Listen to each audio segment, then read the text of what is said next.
Okay, but how do people with low or no income uh, afford the treatment?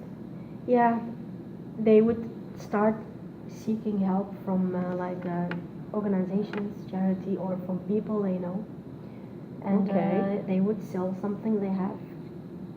And yeah, as sad as it sounds, it happens actually. And now it's getting better now. Like not from the government. Now we have a lot of people who are doing their best to help others in need. Actually, But mm, um, Iraq is a big country. yeah. There aren't a lot of charities going on. Mm-hmm. So how do people in need get help? Yeah, social media is powerful now, so people are trying their best to make use of that. So when someone needs money or needs a certain kind of medicine, people would just spread the word on the internet and via Facebook, of course, for example. Okay. And people with good heart would So, do yeah. their best, Social to help media. them. Yeah, yeah. Okay. But do bank offer them any loans? Yes, but then again, you will have to pay it back, huh?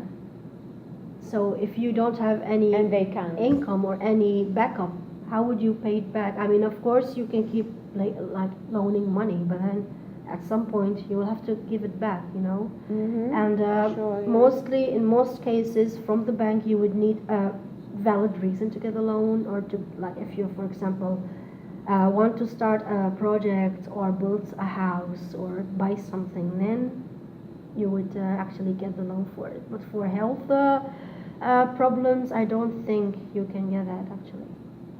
And they get not get money from government for free. No, no. That's They won't get any money from the government. At least I remember I never got anything from the government. The only thing that we got from the government was like the injections to prevent the flu or Okay. infections and these things when you were a kid. Mhm. I remember getting that, and at some point they would just like go around houses to give it for kids. That was for free because it was from the government. It was a regulation back then, and they still do it. But that was it actually. That was it. It's not like you here, for example, you'd pay per month a certain amount of money, and if you're in emergency, you need something to do with your teeth or to get your blood tested or your blood pressure, for example, then it's fine. You just walk in and make an appointment and you get that. You don't have to Okay. worry, do I have enough money for that or not? Because you're already insured. So we don't have that luxury in my country. But what about the people with special needs, handicap? Yeah. What does government offer to them? Well, the government used to have special schools for them. They still have that actually. But in my experience, I've seen so many cases, because my school, primary school, was close to one of these schools, So I've seen a lot of students there, and a lot of teachers there. It was bad. It was really bad. The people who work in these schools are not qualified. They don't know how to deal with these people, They don't know how to teach them. It's not like, for example, here you get a special kind of school that will teach you and qualify you to go give classes there or to deal with people with special needs.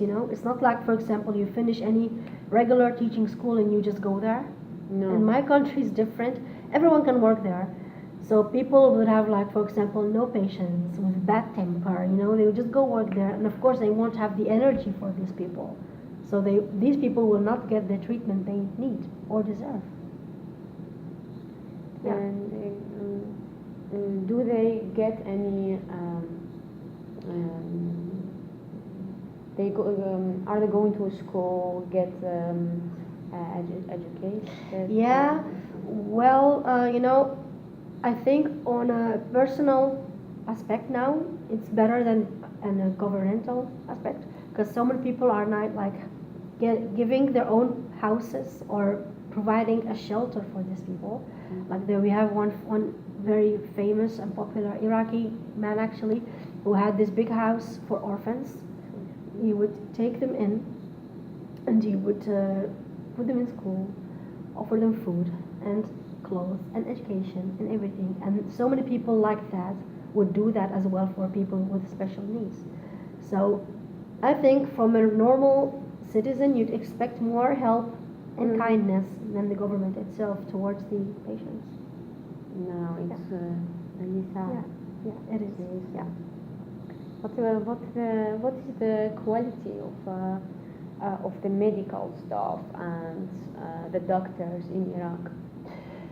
Well, our medicine colleges and schools back then were one of the best in the whole world. It's Okay. very difficult, and difficult says that you actually get the proper education, because you can't just become a doctor. No. And that was like 20 to 30 years ago. And now it's all about the higher of grades you get, the easier you can get in medicine school. So everyone with money would get special classes and get the grades and get in medicine school. And people with less So, money, of course, everything is about it's money. related Yes, to money. but then again, we don't forget the fact that so many doctors were killed during the war. Like really, the good ones were killed, and most of them actually were also as well. Why? Why? Because they did not want the country to progress. They just want us to Who? be behind, you know. Say they would kill all the important pillars in the country, like doctors, pilots, engineers, you know. But who Who? The will terrorism. kill them? Terrorism. Yeah. Mm.